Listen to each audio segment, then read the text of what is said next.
Hello, assalamu alaikum guys, and welcome back to another video. It's Ibrahim Muslim, and today I'm back with another video on Hackintosh. So this video is basically on OpenCore configurator and how to use OpenCore bootloader instead of Clover.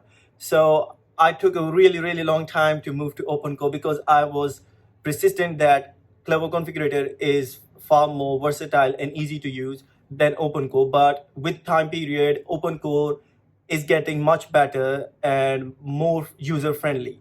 So this will be my videos. This will be a series of videos I will make on OpenCore and how you can move from Clover configurator to OpenCore. And I will also tell a lot of different features that OpenCore have and Clover configurator does not have, which makes an OpenCore a far better option than Clover configurator.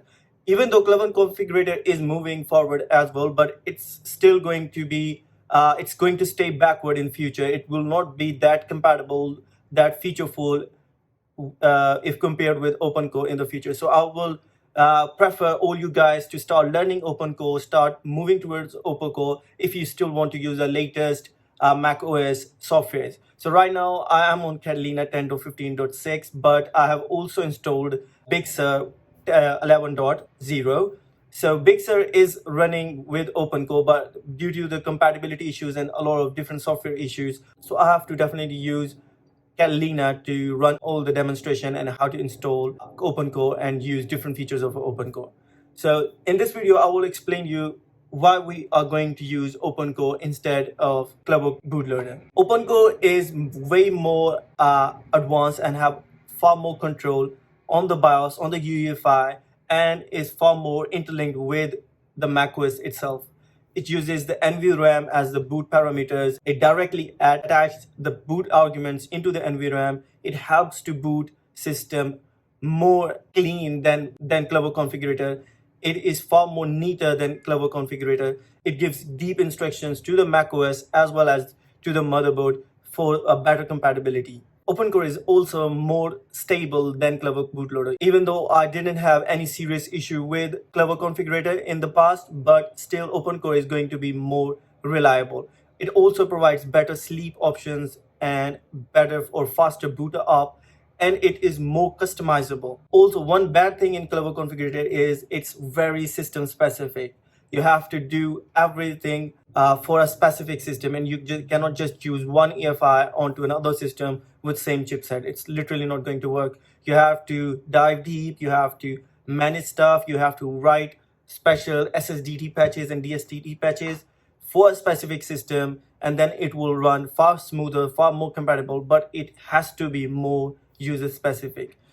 In this series of videos, I will explain a ton about OpenCore. I will also teach you how to make SSDT, DSTTs, and how to make different USB patches, and how to basically configure OpenCore for your specific system.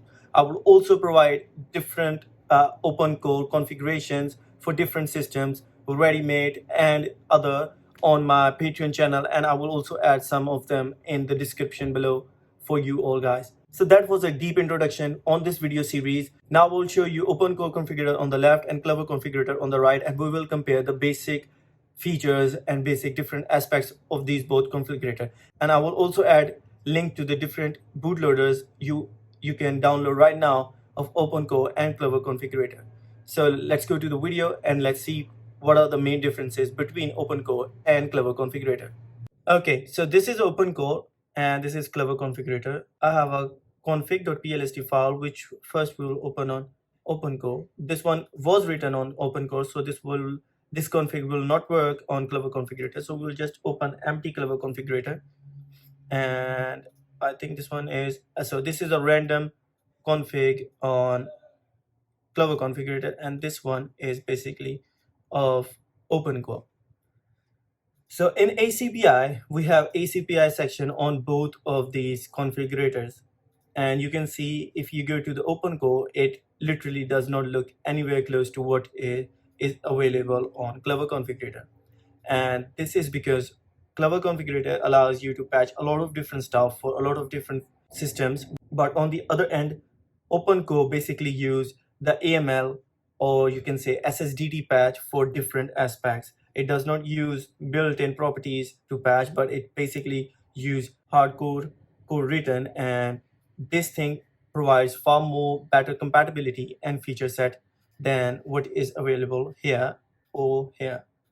So this is the ACPI, and you can see here we have add comment where you can add different SSDT patches.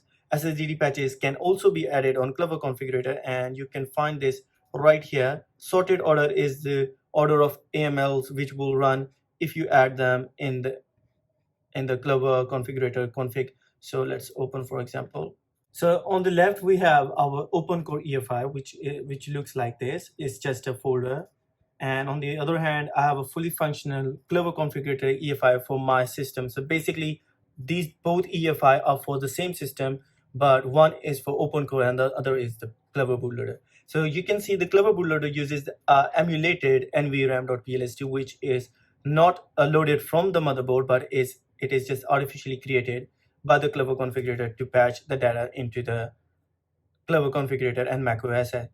So right now you can just delete this. So this is basically for Clover to boot. It have two basic files, boot and Clover. And for EFI on the OpenCore, it's identical boot, but on here it's OpenCore OC. So let's open the OpenCore and Clover Configurator. When we open OpenCore, so we have almost 6 folders, but if we go to Clover, we have more than 6 folders, which is like 8 or 9 folders. Okay. And let's see the size of OpenCore. OpenCore is about 10.4 megabits, but on the other hand, Clover is like 50 megabits, 51 megabits. That's like almost 5 times larger. When we go inside, you can see there is ACPI folder on both of the bootloaders.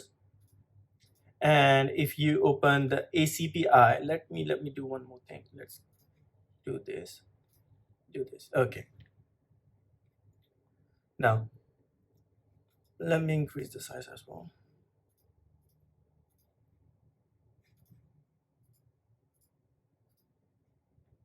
Okay. So we have ACPI on the OpenCore version and we have ACPI on the Clover version. Now, if we open the ACPI of OpenCore, you can see the SSDTs or .aml active binaries are placed directly into the ACPI folder. Okay, let me just turn this off and you can see this. Okay. ACPI is the machine language binary or whatever you want to call it, but SSDTs are the main what we call it. So here I have an SSDT for AWAC, SSDT EC, USB, desktop, plugin Dartina download from that website, PMC, RX 5700 XT. This is for my graphic card. This is for my USB, and this is for the USB power. On the other hand, in OpenCore, we literally have 3 more folders. One is for Windows, other one is patched. So patched is where we basically feed our SSDTs patches which end with a.aml extension in Clover Configurator. In Clover Configurator, you just have to place this into the Clover Configurator, and when the Clover Configurator or Clover bootloader will load, it will definitely load any file with AML extension placed in the patch folder. It will directly load into the system. But OpenCore does not do that. If you place any AML file or any SSDT file here, it will not load that file until unless you go to the config and you let the config know that there is a file with this specific name and you have to load it. Too many people keep asking me that when we place any file in ACPI in our OpenCore config, it does not load. This is because in OpenCore, you have to specify the name and the location of that AML file to be loaded. Otherwise, the OpenCore does not know that there is any file to load and it will directly boot. One downside and one benefit of this is if you let the OpenCore know that there is a file which you have to load, and if that file is missing, it will halt on the boot up and it will let you know that that file is not available and you have to load it.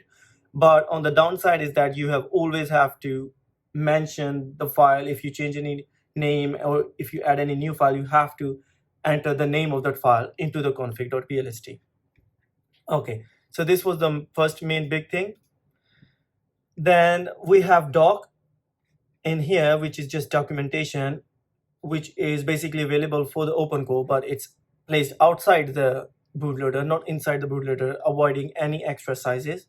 Then we have a bootstrap, which is basically not available in Clover Configurator. Then we have our drivers, and we have our drivers for OpenCore as well. In drivers, there are both for BIOS and for UEFI. You can literally delete the one for BIOS if you are on a UEFI system. And on Clover, there is no specific foldation, but it's directly placed here. And if you have a legacy BIOS, there is a different procedure and different fold files. For that, you have to download and place them there.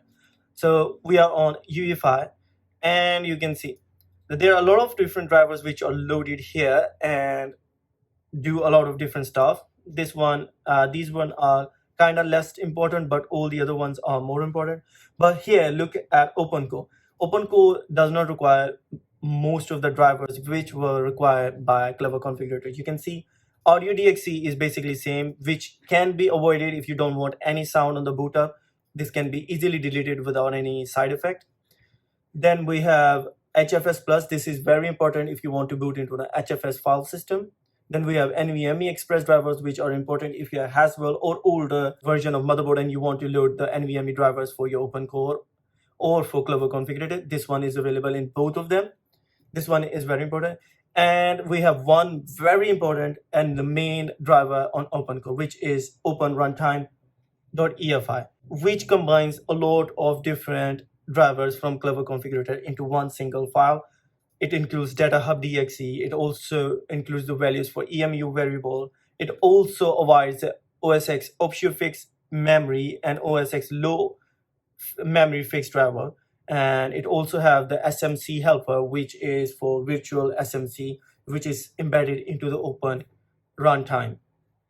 And English DXE, firmware volume, FS inject, which is used for injecting DSTs and patches, hashtag service, almost all of them option input fix are embedded right into the Openruntime.efi, and it makes all the other drivers obsolete and not useful. You cannot just place the Clover Configurator driver into the OpenCore EFI drivers. So we are running short of time. I have to make the video shorter. Then we are here in Kext.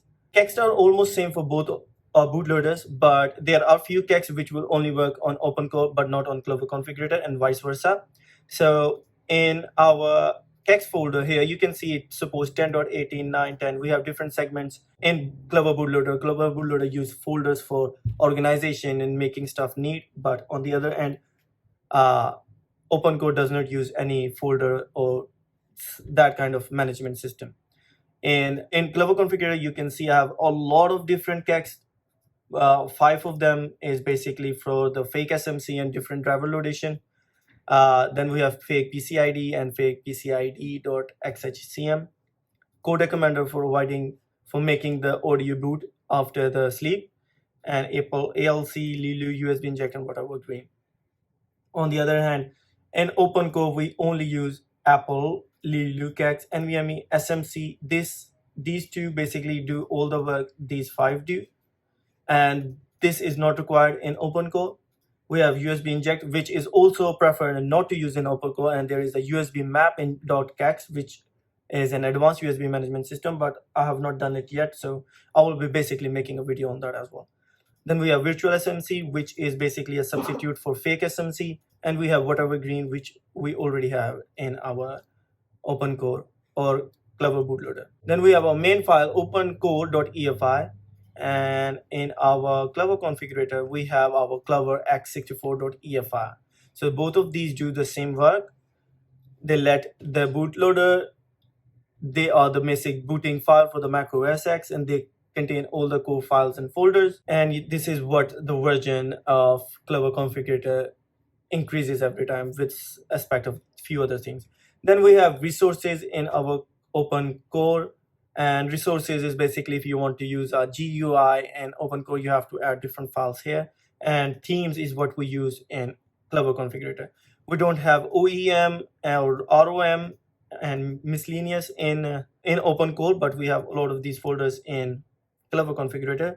And tools, these are the tools which we literally never used. I literally never used while using Clover configurator, because it was not well mentioned, well documented, and it was really hard to use. But in OpenCore, I have already used a lot of different .efi drivers, specifically verify MSR E2, and there was this mod gerb shell which helped to add my or patch my BIOS or my UEFI itself to make it more compatible with Mac OS. So that was the start. Give a detail about both both bootloaders and what are their differences and how they basically construct themselves, and why kind of OpenCore is more advanced than the Clover configurator itself. And in the further videos, I will teach you how to use both Clover Configurator and OpenCore Configurator for your system. I still recommend Clover Configurator for your first boot up attempts because it's far easier and runs like on a generic level, but OpenCore is more system specific. But I will try to make it as easy and as fast for all you guys to learn, make your custom Hackintosh EFI files. If you still have any question, queries, let me know in the comment section below. You can also ring me up in Patreon, and then I will try to answer your questions more specifically. I'll also make custom systems there, and I'll provide custom support there. You can ring me up there as well. So if you like the video, give it a thumbs up. If you loved it, share the video and let me know in the comment section below. If you still have any question, query, let me know in the comment section below, and I will meet you in the very next video. Until then, thank you so much. Take care. Allah Hafiz.